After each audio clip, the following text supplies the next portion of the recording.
This is section 8.4 from Trig. What we're going to be talking about is identities and equations. Now, I have to warn you that this video may take a little bit of time.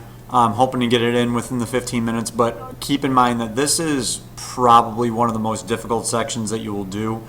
Not because the math and the trig is actually really hard. It actually becomes a little bit more like algebra, but it's just sometimes it's just hard to figure it out. It's one of those things that you just kind of have to mess around and play with things. The most important thing, though, is to understand this review right here.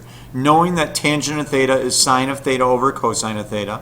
Knowing that cotangent of theta is cosine over sine. Cosecant is 1 over sine, and secant is 1 over cosine. The things down here will be somewhat important, but not as important as the ones above. So we can say this based on what we've learned about the unit circle. All of these will be true. If I want the sine of negative theta, that's the exact same thing as saying negative sine of theta. If I want the cosecant of negative theta, that's the same thing as saying negative cosecant of theta. And then you can kind of see how this goes through. And based on the unit circle, all of that will be true based on which quadrants our trig functions are positive and negative in. And we've talked extensively about that.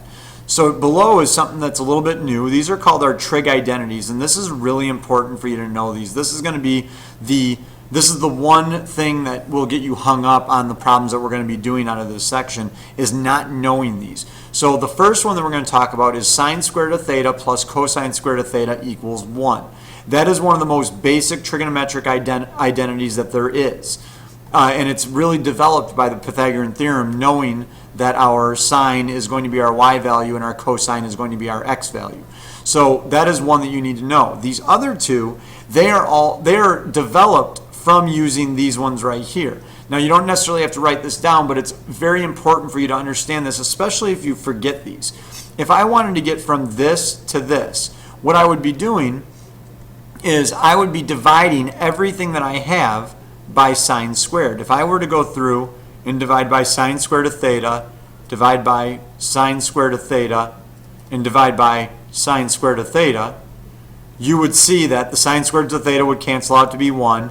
Cosine squared over sine squared is going to be cotangent squared, and 1 over sine squared is going to be cosecant squared. So that's where this one is developed.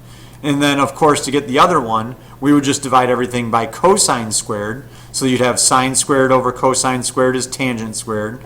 Cosine squared over cosine squared is 1. And 1 over cosine squared is secant squared. So that's where these other two come from. Now, the most important thing to understand about these equations, you can manipulate these however you want. You can bring cosine to the other side. So you could have 1 minus cosine squared equals sine squared. You could bring the 1 over here and the cosine to the other side. You can rearrange them however you want, and it's going to be really important that you understand that concept. You always are going to want to keep these in mind when simplifying trig functions, and you're going to kind of see that when we get to the back page. Okay. The next thing that we want to talk about is, here's a basic right triangle. Hopefully, what you understand is if this is a right angle right here, that no matter what this angle is right here, if this is 30 degrees, I hope you understand that the other angle here is going to be 90 minus whatever this one. So what happens is we can always figure out what our other angle is just by doing 90 minus whatever that second angle is.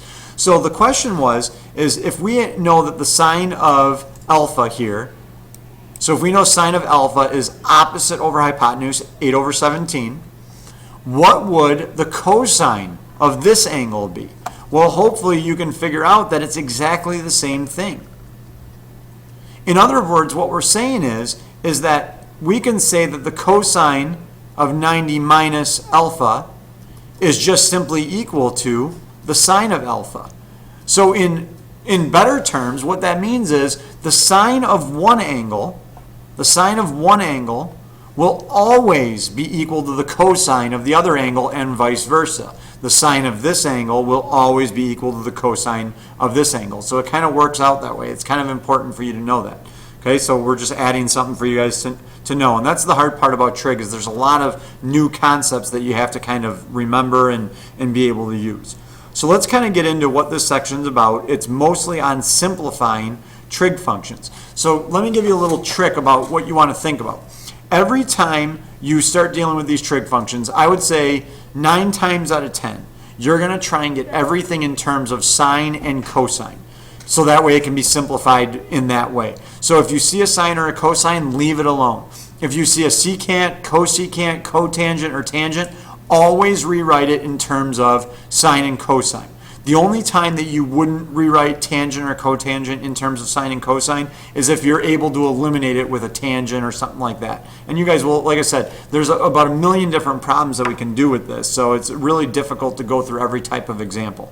All right, so here's what we would do to simplify this. I'm going to rewrite this as the sine of theta. That's going to stay the same. I'm going to rewrite the secant as 1 over the cosine of theta. And then I'm going to rewrite the cotangent as the cosine of theta over the sine of theta. So now what you can see is we have a sine on top and a sine on bottom. So the sine on top and the sine on bottom cancel out. We have a cosine on top. Cosine on the bottom cancel out. So all we're left with is 1. So this actually simplifies to be 1. And that's what our goal is to try and make it as simple as possible. In the second one here, we have simplify 1 plus tangent squared of 90 minus theta.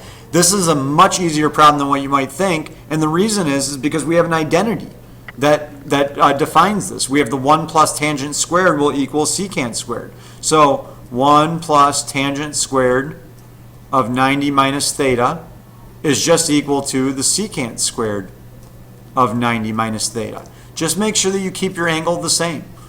It doesn't matter that it's 90 minus theta instead of theta. As long as the angle is the same, we're good. So this was just kind of, reminding you that those identities are there. Okay? So now this last one, I want you to try this on your own. I think you're going to struggle with it a little bit, but I want you to see how far you can get, and then based on what you answer and what you put into Edpuzzle, I'll kind of see how far you're really getting. So do the best that you possibly can on this. I want to see how far you get, and then we'll go from there. The answer you should have gotten is negative sine squared of theta. It's pretty miraculous that it gets to be that simple from everything that we had. So let me just take you through this. The cosecant should turn into 1 over sine. The tangent would turn into sine over cosine. What I then did was, the first step is I just canceled one of my cosines out. So I was left with cosine squared sine of theta minus sine of theta. Then I multiplied my 1 over sine of theta through each term. So I ended up with cosine squared times sine over sine. So the sines canceled out. And I ended up with sine over sine, which canceled out to be 1. So all I was left with was cosine squared of theta minus 1. The biggest mistake that many of you will make is you'll say that this is the answer. Okay, that's not the answer. You need to make sure you use your identity, which I put below here, to rearrange to get a single term if possible. So sine squared of theta plus cosine squared of theta is equal to 1. That's one of the identities. And then we rearrange that. We bring the 1 over it over to this side, and we bring the sine over to the other side. Remember, you have to use algebra. Minus 1, and then minus sine squared. So now this is exactly what we were looking for, but look at what it's equal to. That's what our final answer is. Okay, so it does take a little bit of time to kind of nail this down and to make sure that you're simplifying these correctly. But you just got to kind of play with it. You got to mess with it, try things, and keep in mind that every problem that you get is basically going to be breaking it down into something very, very simple. Okay, so that's the simplifying of it. So let's do the next one. The next one is going to be the second part of the section where they're going to tell you what something is equal to, and you've just got to show. So we've got to show how this is going to be equal to negative 2 cotangent squared of beta. So what you're going to be doing here is you're going to be basically ignoring this part of it, and we're just going to be changing this around and messing with this to try and get it to be equal to this. So in this one right here, again, the hardest part about this is not knowing what to do. So my first instinct here is to get these to be one single fraction, and that's what you should always be doing, is try to get it to be one fraction instead of 2. So to do that, we have to actually find a common denominator. Well, the common denominator is just going to be both of these together. So what I'm going to do is I'm going to multiply my first one by 1 plus secant of beta over 1 plus secant of beta. And then I'm just going to multiply that by what our original is, because that's going to help us get a common denominator. Remember, we want our common denominator to just be both of these, so I have to multiply by the denominator that I don't have. Okay, this is just how we find common denominators. Then we do plus, and then again, to get a common denominator on the second one, it's going to have to be 1 minus the secant of beta over 1 minus the secant of beta multiplied by what we started with, 1 over 1 plus secant of beta. And again, the reason why we did this is now you can see our denominators are exactly the same. So that's all going to be equal to the negative 2 cotangent squared of beta eventually, but we don't care about that right now. Let's just simplify this. So now that we have the same denominator, we will have one fraction.